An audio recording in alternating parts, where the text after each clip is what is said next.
Este trabajo estudia la dispersión de la colección artística, bibliográfica y documental de la Casa de Astorga Altamira durante la ocupación francesa de Madrid y sus consecuencias jurídicas en el presente. Su interés no se limita a reconstruir un episodio de expolio patrimonial, sino que propone una lectura histórico-jurídica de largo alcance.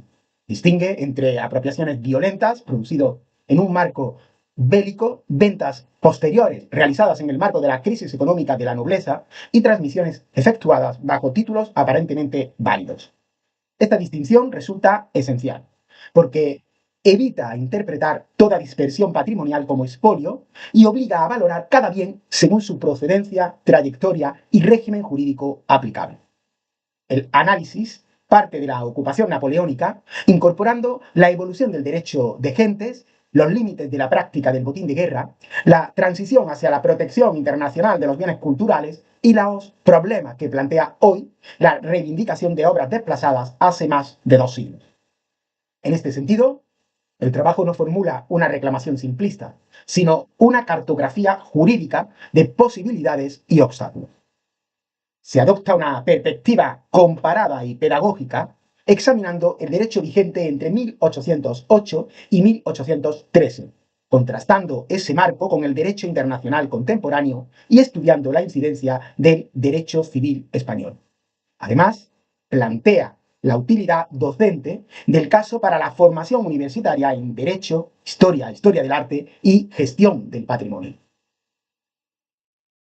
El personaje central de la Casa Astorga Altamira fue Vicente Joaquín Osorio de Moscoso y Guzmán, decimotercer marqués de Astorga y decimocuarto conde de Altamira, aristócrata afectado directamente por el régimen napoleónico tras la capitulación de Madrid. Su situación personal y patrimonial no puede separarse de la crisis estructural que atravesaba la nobleza a comienzos del siglo XIX, marcada por el endeudamiento, la inmovilización de bienes vinculados y las transformaciones políticas que erosionaron el régimen señorial. La sucesión en el patrimonio familiar recayó en Vicente Isabel Osorio de Moscoso, decimocuarto marqués, quien heredó una casa gravemente endeudada. Este trabajo destaca que una parte importante de la dispersión no fue consecuencia directa de la violencia militar, sino de la liquidación patrimonial posterior autorizada por la corona. Este aspecto es decisivo en términos jurídicos. Las ventas realizadas en Londres en la década de 1820, incluida la transferencia de fondos bibliográficos hacia Escocia, no pueden equipararse de manera automática a las requisas de la ocupación francesa. La transmisión voluntaria, autorizada y documentada produce efectos jurídicos distintos de la sustracción sin título. La ocupación francesa generó, sin embargo, verdaderos mecanismos de expolio. La dispersión fue multicausal.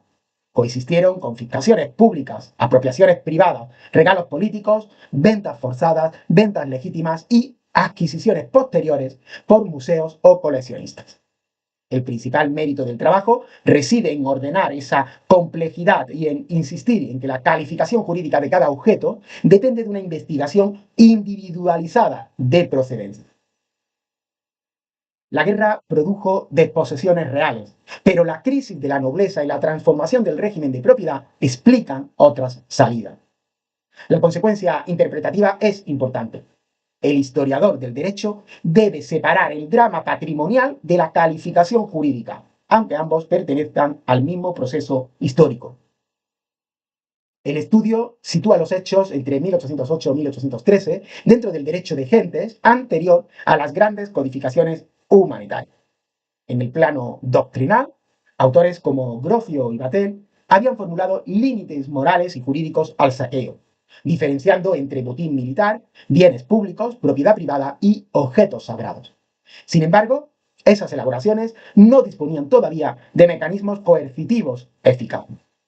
La práctica estatal seguía admitiendo formas amplias de botín de guerra, y el expolio napoleónico se justificó con un discurso de museo universal y centralización civilizadora que pretendía revestir la apropiación de una finalidad cultural superior. El Congreso de Viena supuso un giro parcial al exigir restituciones de obras desplazadas por el régimen napoleónico, aunque el resultado fue desigual. España recuperó menos que otros espacios europeos, en parte por su debilidad diplomática y política tras la guerra. Esas restituciones no respondieron a un sistema jurídico internacional general y plenamente codificado, sino a negociaciones y equilibrios de poder entre estados. La idea moderna de restitución existía en formación, pero todavía no constituía un régimen jurídico uniforme aplicable a todos los casos. La protección contemporánea del patrimonio cultural se consolida mucho después, mediante los reglamentos de La Haya de los años 1899 y 1907, la Convención de La Haya de 1954, la de UNESCO del año 1970, el Convenio UNIDROIT de 1995 y la normativa europea sobre restitución de bienes culturales. Existe un principio fundamental: estos instrumentos no pueden aplicarse retroactivamente sin vulnerar el derecho intertemporal. Por ello, las reclamaciones relativas al expolio napoleónico no pueden basarse de forma directa en normas nacidas un siglo o dos después, aunque sí pueden apoyarse en los principios éticos y cooperativos que dichas normas expresan. La cuestión más delicada de este trabajo es determinar si los herederos de la casa de Astorga Altamira conservan derechos exigibles sobre bienes concretos. En el plano formal, la legitimación para reclamar puede subsistir si se acredita la cadena sucesoria y la procedencia del bien. En el plano material, sin embargo, la acción reivindigatoria se enfrenta a obstáculos considerables: prescripción adquisitiva, buena fe de poseedores sucesivos, transmisiones documentadas, adquisición por instituciones públicas y la dificultad probatoria tras más de 2 siglos de circulación patrimonial. El derecho civil español aparece como un marco especialmente relevante, en particular por la usucapión de bienes muebles. Si un museo, institución o particular ha poseído públicamente una obra durante los plazos legalmente exigidos y bajo apariencia de buena fe, la propiedad puede considerarse consolidada. La mala fe del primer expoliador no se proyecta automáticamente sobre adquirentes posteriores, salvo que pueda demostrarse conocimiento efectivo del origen ilícito o negligencia grave. Por ello, el trabajo concluye que la vía judicial civil resulta posible en abstracto, pero difícilmente prosperará salvo en supuestos muy documentados. El caso Cassirer, relativo a la obra de Camille Pissarro, conservada en la Fundación Thyssen, se utiliza como referente para comprender la tensión entre la legalidad civil y justicia material. Aunque se trata de expolio nazi y no napoleónico, el caso muestra la importancia decisiva del derecho aplicable, de la jurisdicción competente y de las reglas de conflicto. También evidencia que el derecho de restitución es dinámico y puede verse alterado por reformas legislativas orientadas a proteger a víctimas de persecución o expolio. La lesión transferible al caso Astorga Altamira es clara: la recuperación patrimonial depende tanto de la prueba histórica como de la arquitectura procesal que permita hacerla valer. Se han realizado también comparaciones europeas. El modelo Sarr-Sawar sobre restitución de patrimonio africano muestra que la devolución no siempre exige una victoria judicial. Puede articularse mediante decisiones políticas, leyes singulares, cooperación institucional e investigación de procedencia. Aunque el contexto colonial difiere del expolio napoleónico, ambos comparten la necesidad de reconstruir contextos de adquisición y de evaluar la legitimidad ética de la posesión actual. La comparación permite desplazar el debate desde la pura reivindicación judicial hacia soluciones de diplomacia cultural. Los modelos alemán y neerlandés, centrados en comisiones de restitución vinculadas al expolio nazi, ofrecen otro aprendizaje. Sus decisiones o recomendaciones no siempre son estrictamente vinculantes, pero han creado procedimientos administrativos y de mediación capaces de superar la rigidez de la prescripción civil. Para el caso español, se sugiere que sería útil una Comisión Nacional de Investigación y Mediación en materia de bienes culturales expoliados, con capacidad para ordenar reclamaciones, producir estándares técnicos y favorecer soluciones entre estados, museos, herederos e instituciones culturales. Las recomendaciones operativas se dirigen a herederos, administraciones y universidades. Los titulares sucesorios deben priorizar la investigación de procedencia, identificar piezas concretas, localizar archivos relevantes y valorar jurisdicción, poseedor y cadena de transmisión antes de iniciar acciones. El Estado debería promover políticas sistemáticas de procedencia sobre el patrimonio desplazado y fortalecer su capacidad diplomática. Las universidades, por su parte, deben formar equipos interdisciplinares que integren derecho, historia del arte, historia archivística y conservación. La restitución no puede depender de instituciones morales, sino de expedientes documentales rigurosos y de una estrategia jurídica realista. Las recomendaciones proponen una práctica investigadora profesionalizada. No se trata de reclamar colecciones en abstracto, sino de producir expedientes de procedencia con inventarios antiguos, catálogos de ventas, marcas de propiedad, correspondencia, registros notariales y documentación museística.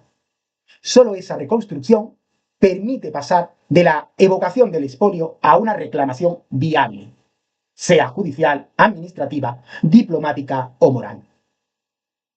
El trabajo es que la dispersión Astorga-Altamira no constituye un fenómeno unitario, sino una constelación de procesos jurídicamente diferenciables. Hubo expolio bélico, apropiaciones privadas, ventas familiares autorizadas, adquisiciones de buena fe y conservación en instituciones públicas.